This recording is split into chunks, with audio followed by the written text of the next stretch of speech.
Chemical properties of carbon compounds में क्या क्या पढ़ा था आपने लास्ट क्लास में? 4 रिएक्शंस, कौन कौन सी? कंबशन, ऑक्सीडेशन और एडिशन और सब्स्टिट्यूशन। कंबशन में हमें क्या मिलता है? जब हम किसी भी कार्बन कंपाउंड्स को बर्न करते हैं तो क्या होता है? Carbon dioxide plus water vapour plus lot of amount of heat and light produce होती है। दैट्स व्हाई कार्बन कंपाउंड्स को कहां यूज करते हैं हम? As a fuel. क्लियर? क्योंकि फ्यूल जब हम बर्न करते हैं तो हमें lot of amount of heat और लाइट चाहिए। क्लियर? कोई भी व्हीकल रन करना है आपको या कोई भी कहीं पे फायर लगानी है, ठीक है, तो उसके लिए हमें क्या चाहिए? ऐसा कंपाउंड चाहिए जो ज्यादा से ज्यादा हीट और लाइट प्रोड्यूस कर सके, ज्यादा एनर्जी कन्वर्ट कर सके। दैट्स व्हाई हम कार्बन कंपाउंड्स को यूज करते हैं। सो नॉर्मल रिएक्शन, सपोज हमने किसी भी हाइड्रोकार्बन को ले लिया और उसमें ऑक्सीजन के साथ रिएक्ट करवाया। कंबशन में ऑक्सीजन आपका हेल्प करता है। नाउ हीट होने के बाद क्या फॉर्म करेगा ये? CO2 plus H2O plus heat and light. अब इसमें आपको कोई भी रिएक्शन इस बेसिस पे दी जा सकती है। तो आपको जितने भी, अब देखो, अब इसको आपको बैलेंस करवाना है। एक कार्बन है, एक कार्बन है, हाइड्रोजन कितने यहाँ पे? 4। तो यहाँ पे 4 करने के लिए 2 लगा दिया, 2 इंटू 2 4 हो गया। ऑक्सीजन कितने हो गए यहाँ पे? 2 और 2 4। तो यहाँ पे 2 है अभी, तो 4 करने के लिए यहाँ पे 2 लगा दिया। क्लियर? ऐसी कोई भी कार्बन कंपाउंड आपको वहां पे दे दिया जाए, लाइक CH3COOH। क्लियर? ये क्या आपका? बताओ कौन सा फंक्शनल ग्रुप है इसमें? COOH। कौन सा फंक्शनल ग्रुप? 5 फंक्शनल ग्रुप्स बताए थे। कौन सा? Carboxylic acid. अब इसमें कितने कार्बन है टोटल? 2। तो 2 कार्बन है तो क्या नाम बनेगा? Ethanoic acid. 2 कार्बन है तो इथेन आया, और कार्बोक्सिलिक एसिड है तो ओइक एसिड, तो इथेनोइक एसिड बन गया ये। अब इसको अगर हम हीट कर रहे हैं, बर्न कर रहे हैं O2 की प्रेजेंस में अगेन, तो प्रोडक्ट आपके ध्यान से देखो यही बनने हैं। बस आपको कहां ध्यान देना है? बैलेंस करने में। क्लियर? अब यहां पे टोटल कितने? 2 कार्बन थे तो यहां पर हमने 2 लगा दिया, कार्बन बैलेंस्ड हो गए। नाउ हाइड्रोजन कितने यहाँ पे टोटल? 4। तो यहाँ पे 2 लगा दिया, तो यहाँ पे भी 4 हो गए, 2 इंटू 2। ऑक्सीजन कितने हो गए यहाँ पे? 4 यहाँ और 2 ये, 6। तो 2 यहाँ, 2 यहाँ, 4। तो यहाँ 2 लगा देंगे तो 4 और 2 6 हो गए आपके। ऑक्सीजन भी बैलेंस हो गए। आया समझ में? यानी इस तरफ कुछ भी हो आपका, प्रोडक्ट आपका कंबशन में हमेशा ये बनना ही बनना है, और इसको फिर आपको बैलेंस करना है बस। क्लियर? तो कोई भी रिएक्शन आपकी कंबशन से रिलेटेड है, फाइनल प्रोडक्ट आपका यही रहेगा। क्लियर हो गया? नाउ सेकंड रिएक्शन आपकी कौन सी थी? ऑक्सीडेशन। ऑक्सीडेशन में एक ही रिएक्शन आपको बताई थी, कौन सी? कि आपका जो इथेनॉल होता है या अल्कोहल्स होते हैं, अल्कोहल ऑक्सीडाइज हो जाते हैं किसकी प्रेजेंस में? किसकी प्रेजेंस में? एल्कलाइन KMnO4 या एसिडिफाइड K2Cr2O7। क्लियर? इनकी प्रेजेंस में, यानी कि ये लिमिटेड ऑक्सीजन सप्लाई करेंगे उसे। देखो ऑक्सीजन सप्लाई हम यहां पे भी कर रहे हैं, बट यहां पे अनलिमिटेड क्वांटिटी में, तो फाइनल प्रोडक्ट आपका CO2 और H2O में कन्वर्ट हो गया। क्लियर? यहां पे क्या होगा? लिमिटेड ऑक्सीजन सप्लाई कर रहे हैं, तो अल्कोहल किस में कन्वर्ट हो जाएंगे? कार्बोक्सिलिक एसिड में। किसमें? कार्बोक्सिलिक एसिड में। अब ये कैसे? ध्यान से देखो, अल्कोहल का अगर आप कोई भी ले लो, सपोज C2H5OH, इथेनॉल ले लिया सपोज हमने।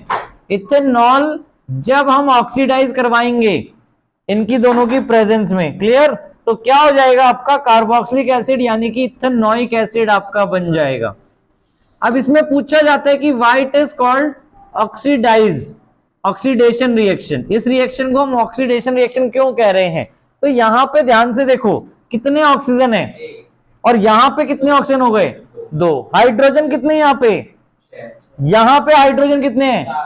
तो हाइड्रोजन कम हो गए और ऑक्सीजन बढ़ गए। इसी चीज को तो हम क्या बोलते थे? Oxidation reaction. क्लियर? ऑक्सीडेशन यहां पर भी हो रहा है। क्लियर? बट दोनों में डिफरेंस समझ में आ गया? इसमें अनलिमिटेड फॉर्म में हो गया ऑक्सीजन सप्लाई, इसमें लिमिटेड फॉर्म में कर रहे हैं। इसे बैलेंस कर दोगे फर्दर आप, ठीक है। अब बैलेंस करने के लिए क्या हो जाएगा, देखो इसमें हम अलग से प्लस ओ ऐसे दिखाते हैं कि ऑक्सीजन हमने अलग से एटम वाइज ट्रांसफर किया है इसमें, क्लियर। तो यहां पे क्या हो गया, देखो 2 हाइड्रोजन कम हो गए तो हाइड्रोजन यहां निकल जाएंगे आपके, आया समझ में, हो गई बैलेंस। कार्बन 2 के 2 हैं, हाइड्रोजन 6 थे तो 4 इसमें, 2 बाहर निकल गए। ऑक्सीजन 1 था, 1 यहां से मिला, 2 ऑक्सीजन यहां आ गए आपके, क्लियर। दोनों टाइप ऑफ रिएक्शन, कंबशन और ऑक्सीडेशन। कर दो रेज। नाउ थर्ड रिएक्शन बेटा आपकी एडिशन। एडिशन रिएक्शन के लिए स्पेशली आपको मैंने क्या बताया था, एडिशन रिएक्शन किसमें पॉसिबल है, अनसैचुरेटेड में।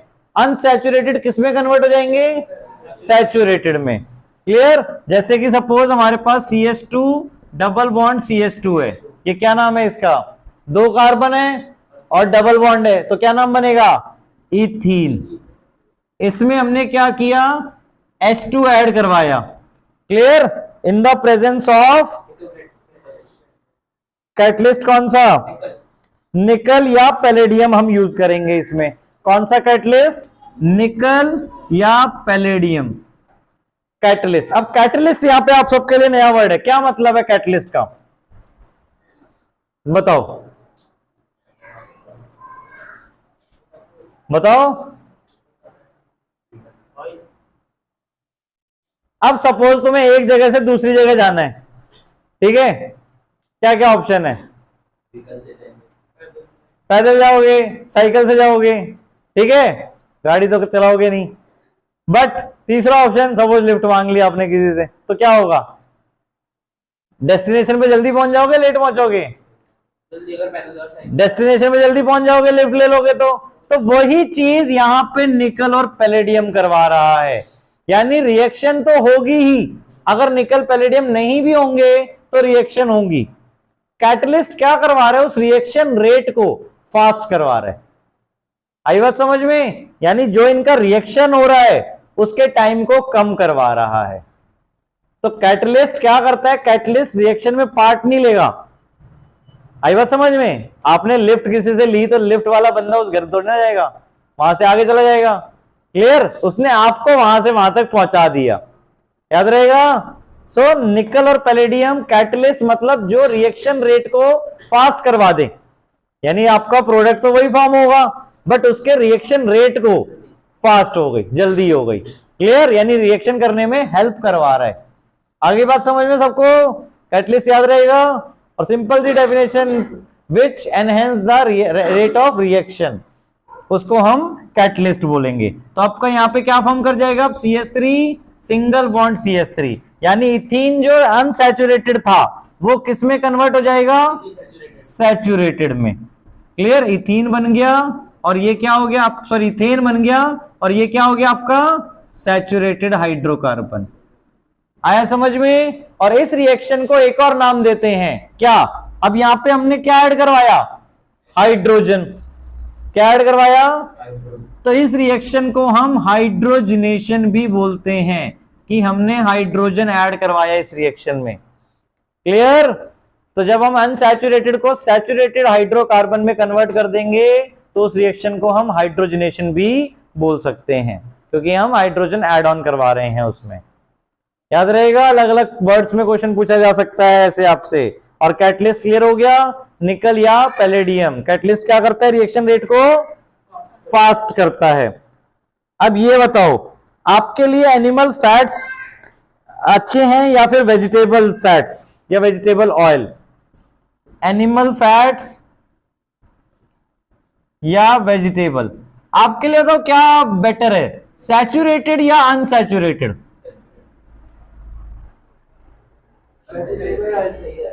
आपके लिए क्या सही है, सैचुरेटेड या अनसैचुरेटेड बॉडी के लिए, हाँ अनसैचुरेटेड, क्यों, अब ये रीजन भी बता दो फिर, गेसिंग मारी है तो।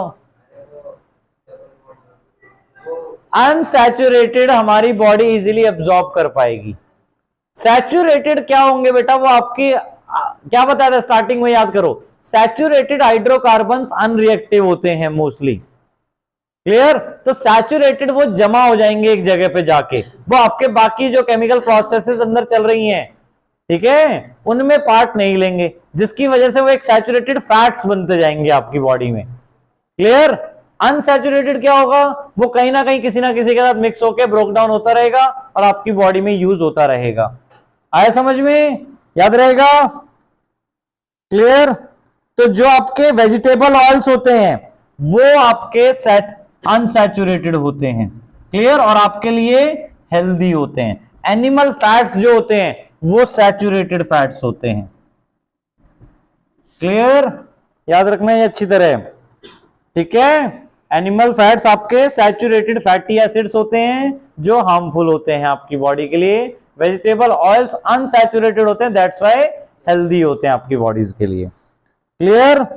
याद रहेगा। और जो भी हम ऑयल्स, जैसे वेजिटेबल ऑयल्स की बात करें तो जो हम घरों में वेजिटेबल ऑयल्स यूज करते हैं कुकिंग पर्पसेस के लिए, वो अनसैचुरेटेड फैटी एसिड्स होते हैं, दैट्स व्हाई इजीली आप कंज्यूम कर पाते हो।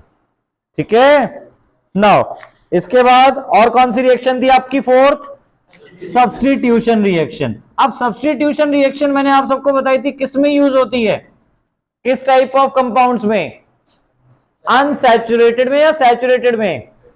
सैचुरेटेड में, क्योंकि यहां पे हमें सब्स्टिट्यूट करवाना है। अनसैचुरेटेड में तो आप एडिशन करवा सकते हो। क्लियर? सैचुरेटेड में हम फर्दर कुछ ना कुछ अलग फंक्शनल ग्रुप ऐड करवा के, रिप्लेस करवा के एक नया कंपाउंड ऑब्टेन करते हैं। जैसे सपोज हमारा बताया था लास्ट टाइम भी, मीथेन ले लिया, मीथेन में हमने क्लोरीन रिएक्ट करवा दिया। क्लियर? और किसकी प्रेजेंस में? ऐसे ही डायरेक्टली, ठीक है, विदाउट एनी प्रेजेंस। नाउ तो क्या बन जाएगा ये? CH3Cl plus HCl। क्लोरीन ने मतलब क्या किया? देखो यहाँ पे दो क्लोरीन एटम है, एक क्लोरीन ने हाइड्रोजन को रिप्लेस कर दिया। अब जो हाइड्रोजन यहां से निकला वो दूसरे क्लोरीन के साथ कंबाइंड हो गया और HCl फॉर्म कर दिया उसने। आई पूरी रिएक्शन समझ में? यानी क्लोरीन ने हाइड्रोजन को क्या किया? यहां पे डिस्प्लेस किया, सब्स्टिट्यूट किया, that's why it is called substitution reaction. Clear? ऐसी फर्दर अगर हम इसको फिर से क्लोरीन मॉलिक्यूल के साथ रिएक्ट करवा दें तो वो एक और हाइड्रोजन को हटा देगा, दो हाइड्रोजन दो क्लोरीन हो जाएंगे यहां पे, और साथ में एक और HCl का मॉलिक्यूल बन जाएगा। ऐसी 3 4 हम रिप्लेस करवा सकते हैं 1 by 1। क्लियर? ऐसी और कोई भी हमें फंक्शनल ग्रुप ज्वाइन करवाना है तो वो भी हम ऐसे ही कंबाइन करवा सकते हैं इसमें। क्लियर हो गई चारों टाइप ऑफ रिएक्शन? और इसके लिए specially in the presence of sunlight, sunlight की प्रेजेंस में। अब चारों रिएक्शन में ध्यान से देखो, कंबशन में हमें क्या चाहिए था? हीट। ऑक्सीडेशन में ऑक्सीडाइजिंग एजेंट्स, कौन से थे ऑक्सीडाइजिंग एजेंट्स आपके? एल्कलाइन KMnO4 और एसिडिफाइड K2Cr2O7। ठीक है? एडिशन में हमें क्या चाहिए था? निकल और पैलेडियम एज अ कैटलिस्ट। देखो वहां ऑक्सीडेशन में हम ऑक्सीडाइजिंग एजेंट्स बोल रहे हैं उन्हें, यहां पर ये क्या है? कैटलिस्ट है। सबके नेम अलग अलग और अलग अलग वे में यूज हो रहे हैं।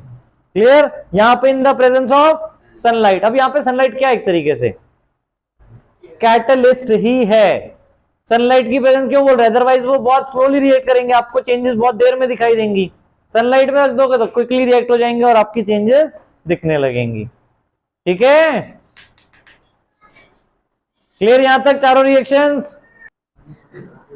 हाँ, अब एक टॉपिक देखो ध्यान से, व्हाई डू सब्सटेंस बर्न और विदाउट अ फ्लेम? विद और विदाउट अ फ्लेम। कुछ सब्सटेंस आपके फ्लेम के साथ जलते हैं, जैसे पेपर हो गया, और मैस्टिक जलाओ, लकड़ी, ठीक है। बट कुछ आपके ऐसे सब्सटेंस है जो विदाउट अ फ्लेम जलते हैं, लाइक कोल, आयरन, कॉपर की वायर ले लो, बर्न करो, कितना भी बर्न कर लो रेड हो जाएगी, बट वो फ्लेम नहीं प्रोड्यूस करेगी। ठीक है?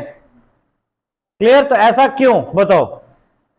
एक सिंपल सा रीजन है इसके पीछे, दैट इज कि जब हम उन्हें बर्न करते हैं, देखो जब भी हम कोई चीज बर्न करते हैं तो क्या प्रोड्यूस होता है? गैस प्रोड्यूस होती है। मतलब कोई भी सब्सटेंस जब आप बर्न करते हो वो वेपर में कन्वर्ट होता है। वो किस में कन्वर्ट होता है? वेपर में, गैसियस फॉर्म में आता है। अगर वो गैसियस फॉर्म में आ रहा है, क्या सारे आते हैं? नहीं। अगर सारे आते होते तो सारे फ्लेम आपके प्रोड्यूस करते। आए समझ में? जो भी सब्सटेंस अगर आप बर्न कर रहे हो, अगर वो गैसियस फॉर्म में एग्जिस्ट करता है तो आपको वहां पे फ्लेम दिखेगा। अगर वो गैसियस फॉर्म में एग्जिस्ट नहीं करता है तो वहां पे आपको फ्लेम नहीं विजिबल होगा। लाइक कोल। अब कोल क्या है बताओ, कोल बनता कैसे है? कभी तो सुना होगा ना कोल। एक तो हो गया कोल, सुनो, एक तो कोल हो गया जो डीप अंडर द अर्थ निकालते हैं, हम उसकी बात नहीं कर रहे। खैर वो भी आपका क्या है, डीप अंडर द अर्थ होता है, तो हाई प्रेशर और हाई टेम्परेचर के ऊपर उसमें से जो सारा वुड होता है वो बेसिकली निकल जाता है। कोल एक तरीके से क्या है, रिमेनिंग ऑफ कार्बन, उसके अंदर सिर्फ कार्बन बचा हुआ है। क्लियर? तो और नॉर्मली कोल आपने अगर देखा हो किसी को बनाते हुए, कैसे बनता है बताओ? कि वुड को जला लो, ठीक है, पूरा जल गया, जो आपका ऐश पार्टिकल्स उसमें बचेंगे वो आपके कोल का काम करेंगे। क्लियर? ठंड में जलाते हो जो कोयला, ठीक है। तो उसमें ऐसा क्या हो गया कि अब वो फ्लेम नहीं प्रोड्यूस कर रहा, बट वुड को अगर आप जलाओ तो वो फ्लेम प्रोड्यूस करती है, क्योंकि वुड के अंदर क्या होता है, और भी अलग अलग टाइप के मिक्सचर्स इन्वॉल्व होते हैं, लाइक गैसेस, सल्फर पार्टिकल हो गया, या ऑक्सीजन के पार्टिकल्स हो गए, या हाइड्रोजन के पार्टिकल्स हो गए, वो प्रेजेंट होते हैं। अब वो जब गैसियस फॉर्म में आ जाएंगे तो वो कार्बन के साथ बर्न करना स्टार्ट करेंगे और फ्लेम प्रोड्यूस करना स्टार्ट कर देंगे। आया समझ में? बट जब आप प्योर कोल को जला रहे हो तो कोल में क्या है, ओनली कार्बन। क्लियर? कार्बन को जब आप बर्न करोगे तो सिर्फ कार्बन डाइऑक्साइड गैस आपकी बर्न फॉर्म होगी, और वो क्या सपोर्ट करती है इसको, बर्निंग को? नहीं, तो वो फ्लेम वहां पे प्रोड्यूस नहीं होगा। आया समझ में? यानी ऐसे फ्यूल्स या ऐसे कोई भी सब्सटेंस जो गैसियस में कन्वर्ट हो जाते हैं आफ्टर बर्निंग, वो आपका फ्लेम प्रोड्यूस करेंगे, और जो गैसियस में कन्वर्ट नहीं होते हैं वो आपका फ्लेम प्रोड्यूस नहीं करेंगे। हाँ, धूप बत्ती भी एक एग्जांपल है। क्लियर? कार्बन डाइऑक्साइड के बारे में आपने सुना हो, याद है तो, ड्राई आइस। कार्बन डाइऑक्साइड क्या है, जो गैस से सीधे सॉलिड में कन्वर्ट होती है, लिक्विड फॉर्म में नहीं आती है। क्लियर? याद रहेगा बेटा? आ गया समझ में?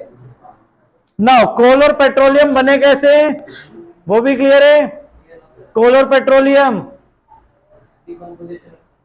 जो आपके रिमेनिंग ऑफ क्या प्लांट्स एंड एनिमल्स थे, उन डिपॉजिट होते गए underground the earth, under high pressure और हाई टेम्परेचर वो कन्वर्ट हो गए किसमें, फॉसिल्स में। उन फॉसिल फ्यूल से जो हम ऑब्टेन करते हैं दैट इज कोल और पेट्रोलियम, रिफाइन करने के बाद। ठीक है? नाउ अब आपके दो इंपॉर्टेंट कंपाउंड्स, इथेनॉल और इथेनोइक एसिड। नाउ अब आपके दो इंपॉर्टेंट कंपाउंड्स, इथेनॉल और इथेनोइक एसिड, आपको इन दोनों की फिजिकल और केमिकल प्रॉपर्टीज के बारे में पढ़ना है। इथेनॉल किस फंक्शनल ग्रुप से बिलोंग करता है, अल्कोहल, क्योंकि इसके पीछे देखो ओल आ रहा है, ठीक है। और ये किस फंक्शनल ग्रुप से बिलोंग करता है, कार्बोक्सिलिक एसिड। इसके नाम के पीछे ओइक एसिड आ रहा है, तो किससे बिलोंग करता है ये, कार्बोक्सिलिक एसिड। फॉर्मूला क्या हो गया दोनों का, इथेनॉल का फॉर्मूला C2H5OH। क्यों? क्योंकि इथेनॉल, इथेन, दो कार्बन, और अल्कोहल के लिए OH आ गया। इथेनोइक एसिड का फॉर्मूला CH3COOH। क्यों? अब यहाँ पे CH3 क्यों लिखा हमने, C2 क्यों नहीं लिखा? क्योंकि कार्बोक्सिलिक एसिड में एक कार्बन अपने आप इंक्लूड होता है फंक्शनल ग्रुप में ही, तो बचा एक, तो एक हमने अलग से दिखाया CH3। आई बात समझ में? फॉर्मूला कैसे लिखने हैं। नाउ फिजिकल प्रॉपर्टीज के बारे में, अल्कोहल क्या है, सुनिए सबने अल्कोहल के बारे में। क्या होता है, लिक्विड होता है, गैस होता है, या सॉलिड होता है? लिक्विड होता है रूम टेम्परेचर पे। बहुत मुस्कुरा रहे हो, अल्कोहल को ज्यादा जानते हो। हाँ, अल्कोहल का क्या बर्निंग टेस्ट है, मेल्टिंग और बॉइलिंग पॉइंट क्या होता है, लो होता है, हाई होता है अल्कोहल का, मेल्टिंग और बॉइलिंग पॉइंट इसका लो होता है। ठीक है? Now it is an active ingredients of all alcoholic drinks. ठीक है? In addition because it is a good solvent, ध्यान से मोस्ट इंपॉर्टेंट यूज बेटा इसका, क्योंकि ये गुड सॉल्वेंट है। सॉल्वेंट मींस कि किसी को भी अपने अंदर इजीली मिक्स कर सकता है। तो बहुत सारी जो मेडिसिन, आपकी कफ सिरप्स, जो टैबलेट्स वगैरह बनती हैं, क्लियर, जिनके अंदर लिक्विड इंक्लूड होता है, वो आपकी इथेनॉल के साथ बनाई जाती हैं। ठीक है, it is also used in medicine such as tincture iodine, cough syrups and many tonics. Ethanol is also soluble in water in any proportion. Clear, water में सॉल्युबल होता है किसी भी प्रोपोर्शन में। Consumption of small quantities of dilute ethanol causes drunkenness, जो कि आपने कई लोगों को देखा ही होगा, देखा है, पीने के बाद इधर उधर घूमते रहते हैं। क्या शादी में? हाँ, शादी में दिखते हैं ऐसे कर ज्यादातर लोग, वहां फ्री की मिल जाती तो पी लेते हैं। हाँ ठीक है, बट ये क्या है, बहुत ही हार्मफुल है। क्यों होश क्यों नहीं रहता? बहुत बढ़िया क्वेश्चन है, वही हम पढ़ने वाले हैं अभी। हाँ चैतन्य, क्या राय है तुम्हारी इस बारे में? पीने के बाद क्या हो जाता है? तो ये ऐसा क्या करता है इथेनॉल? इथेनॉल आपकी जो नर्व्स हैं उनको स्लो डाउन करवा देता है। आपने कंट्रोल एंड कोऑर्डिनेशन पढ़ा ना, नर्व सेल से आपका सारा काम होता है। तो इंसान को पता भी नहीं रहता, बट इथेनॉल ड्रिंक करने के बाद क्या होता है, नर्व सेल्स वीक हो जाते हैं। वीक इन द सेंस उनकी जो ट्रांसपोर्ट है, क्लियर, जो वो सिग्नल्स ट्रांसपोर्ट कर रहे हैं एक जगह से दूसरी जगह इनसाइड द बॉडी, वो स्लो हो जाते हैं। जिसकी वजह से कई बार आपने देखा होगा, जो भी ड्रिंकिंग पर्सन होगा वो क्या करेगा, स्लो रिएक्ट करेगा किसी भी चीज पर। ठीक है, कभी ऑब्जर्व करके देखना। हाँ भाई, स्लो रिएक्ट करने का मतलब कि कुछ भी आप उससे पूछ रहे हो तो वो धीरे धीरे समझ के आंसर कर रहा है। रिफ्लेक्स एक्शन वीक हो जाएगा। क्लियर, क्योंकि आपका जो भी रिफ्लेक्स एक्शन है वो किसके ऊपर डिपेंड कर रहा है, नर्व्स के ऊपर। जब तक सिग्नल जाएगा तभी तो उसका रिप्लाई वापस आएगा आपको। क्लियर, तो वो स्लो डाउन हो जाएगा। दैट्स वाई क्या मना किया जाता है कि ड्रिंकिंग पर्सन को मोस्टली क्या नहीं करना चाहिए, ड्राइविंग। क्योंकि ड्राइविंग करने के लिए रिफ्लेक्स एक्शन आपके स्ट्रांग होने चाहिए, नहीं तो तब तक ब्रेक लगते लगते एक्सीडेंट हो जाएगा। ठीक है, हाँ नीचे दिया भी हुआ, ध्यान से पढ़ लो पैराग्राफ पूरा, देखो। How do alcohols affect living beings. ठीक है, फर्दर एक और चीज है, देखो ध्यान से, देखो साफ साफ लिखा भी है वर्ड्स में, even though this practice is condemned, it is socially wide spread practice. मना किया जाता है फिर भी सोशली वाइड स्प्रेड प्रैक्टिस है ये। क्यों? जो लोगों को मना किया जाता है वो ज्यादा करते हैं। जैसे तुम्हें मैं कहता हूं पढ़ लो, वो पढ़ते नहीं हो। नहीं बोलूंगा मत पढ़ो तो पढ़ना शुरू कर दोगे, ऐसा फिर भी नहीं करेंगे, फिर तो सर ने बोल ही दिया है। हाँ, अब एक और चीज ध्यान से देखो बेटा, however intake of even a small quantity of pure ethanol, pure ethanol को हम बोलते हैं एब्सोल्यूट अल्कोहल। अब जैसे आपने अगर सुना हो, अलग अलग टाइप के अल्कोहल्स अवेलेबल हैं मार्केट में, सब पे क्या होता है, परसेंटेजेस होती हैं कि 5%, 10%, 15%, 20%। एब्सोल्यूट इथेनॉल का मतलब है 100% इथेनॉल। अगर कोई 100% इथेनॉल कंज्यूम कर रहा है तो वो उसके लिए बहुत ही हार्मफुल होगा, इवन उससे उसकी डेथ भी हो सकती है, और इवन सबसे पहले ब्लाइंडनेस हो जाएगा। क्लियर? ऐसा क्यों? एक ड्रॉप लो या जो भी, क्योंकि वो क्या करेगा, आपके नर्व सेल्स को, ब्लड सेल्स को ब्लॉक कर देगा। क्लियर? फ्रीज कर देगा एक तरीके से, जिससे आपकी बॉडी का ब्लड सर्कुलेशन रुक जाएगा। और ब्लड सर्कुलेशन रुक गया वो तो फिर आपको पता ही आगे क्या होगा, बायो की टर्म्स में क्या होगा, धीरे धीरे हार्ट आपका रुकने लगेगा और फिर अल्टीमेटली डेथ हो जाएगी। क्लियर? तो ये क्यों यूज किया जाता है बताओ, ये यूज क्यों किया जाता है? अब जैसे सपोज अगर आपको मेडिसिनल पर्पसेस के लिए इथेनॉल यूज करना है और एक लेबोरेटरी से दूसरी लेबोरेटरी भेजना है, तो क्या करेंगे, प्योर इथेनॉल को भेजेंगे या नॉर्मल इथेनॉल को भेज दें? प्योर इथेनॉल को, ताकि कोई बीच में अगर ड्रिंक करने की कोशिश भी करे तो अंजाम उसके सामने हो जाएगा। ठीक है, क्योंकि अगर नॉर्मल इथेनॉल अगर सेंड करने लगेंगे तो रास्ते में कोई भी किसी को कंज्यूम करवा सकता है, या ड्राइवर्स वगैरह ही कर सकते हैं। आई बात समझ में? तो इसीलिए एब्सोल्यूट इथेनॉल को भेजा जाता है। हाँ, वो बाद में वहां पे अपने लेबोरेटरी में फिर प्रिपेयर किया जाता है मेडिसिनल पर्पसेस के लिए। मोस्ट इंपॉर्टेंट जो यूज है, ड्रिंकिंग पर्पस नहीं है, मेडिसिनल पर्पस है, ध्यान रखना इथेनॉल का। ठीक है, क्योंकि ये सबसे अच्छा गुड सॉल्वेंट है। ठीक है। नाउ अब further, also long term of consumption of ethanol leads to many health problems. ये भी सुना ही होगा सबने, क्या होता है, लीवर खराब हो जाता है कई लोगों का इसी की वजह से, ठीक है। नाउ फर्दर आपका बेटा एक रिएक्शन जो हमने, अब रिएक्शन ऑफ इथेनॉल्स, ध्यान से देखो, दो रिएक्शन आपको दी हुई हैं।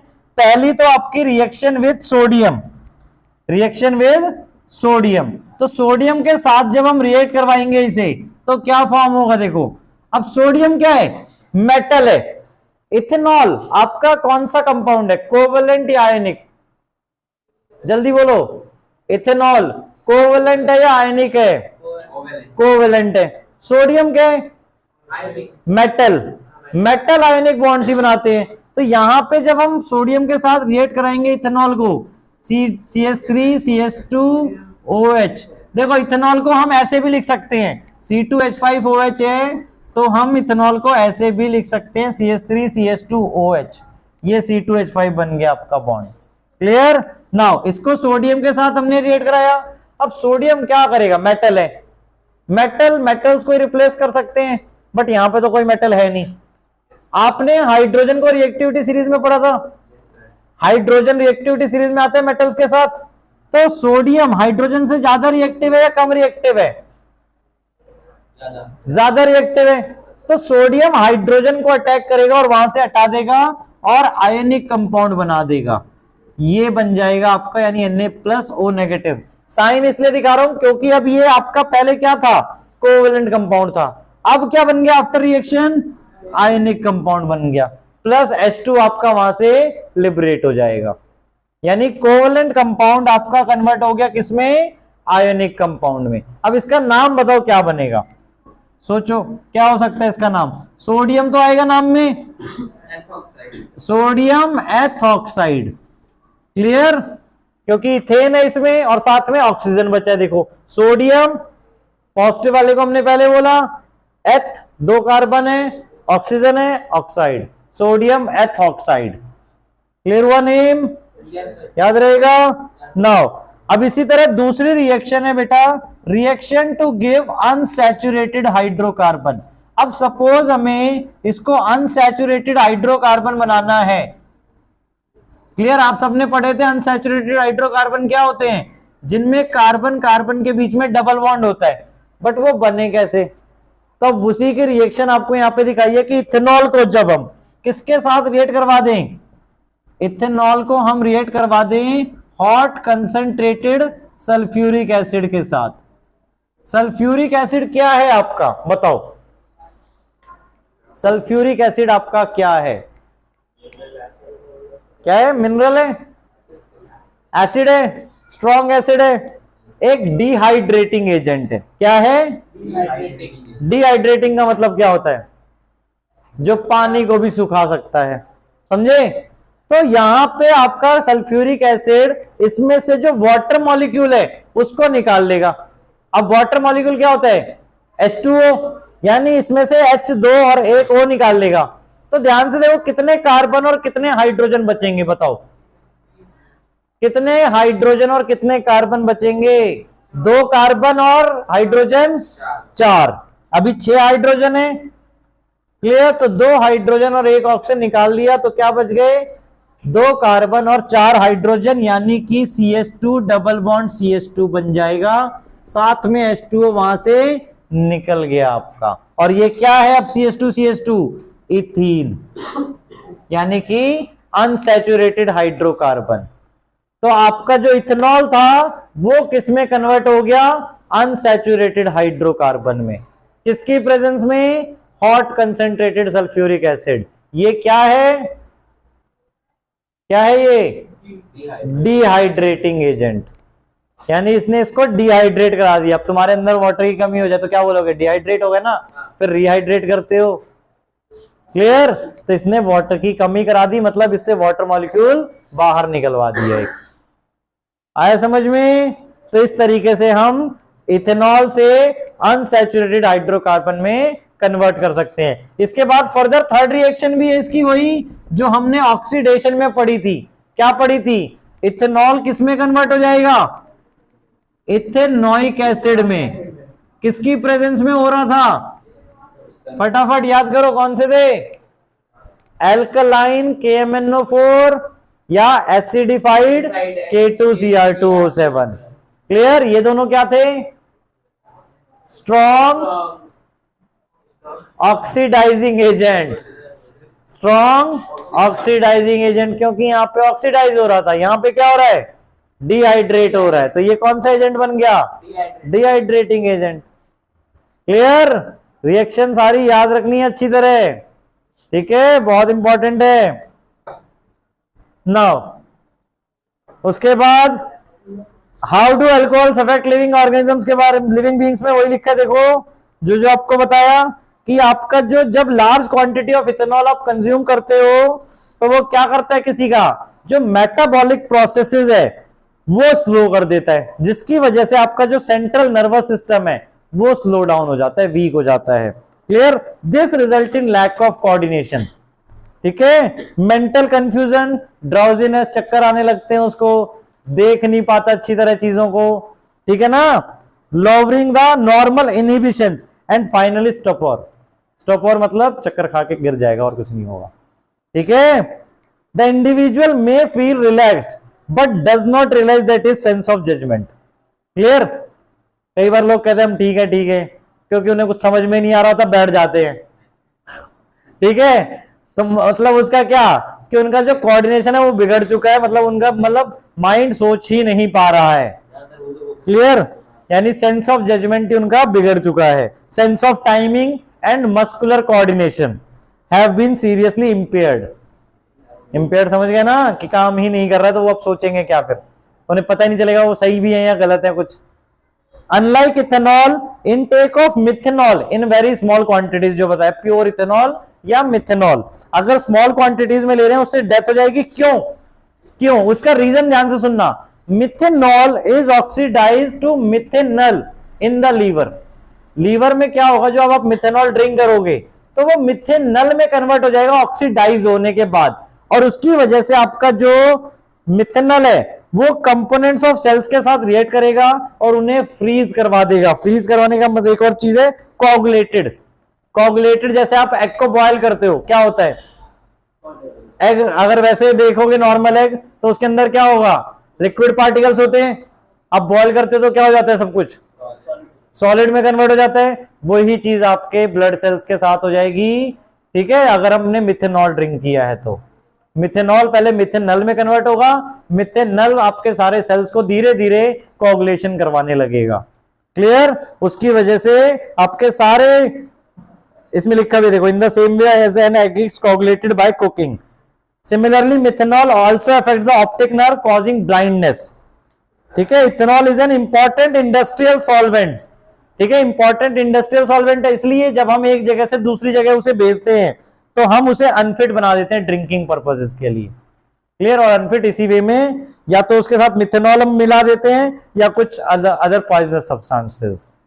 ठीक है, डाइज जो आप कलर करते हो हेयर्स वगैरह को, वो भी किस लिए क्या ऐड किया था उसमें, इवन अगेन अल्कोहल ही। ठीक है, dyes are also added to colour the alcohol blue so that it can be identified easily. This is called denatured alcohol. यानी जो हम अल्कोहल ट्रांसपोर्ट कर रहे हैं जैसे दूसरी जगह, तो उसमें डाइज भी मिला देते हैं, मतलब उसका कलर ही हम चेंज कर देते हैं कि जो नॉर्मल पर्सन है उसको समझ में आ जाए कि नॉर्मल अल्कोहल तो है ही नहीं, तो उसको एक अलग नाम दे दिया, क्या? Denatured alcohol. यानी जो अल्कोहल का जो नॉर्मल पर्पज है उसके लिए यूज नहीं की जा सकती, उसका नेचर चेंज हो चुका है या हट चुका है, डीनेचर्ड अल्कोहल। क्लियर? याद रहेगा। Now alcohol as a fuel, ये भी एक इंपॉर्टेंट आपका टॉपिक है जो आपको मैंने शायद लास्ट टाइम भी बताया था।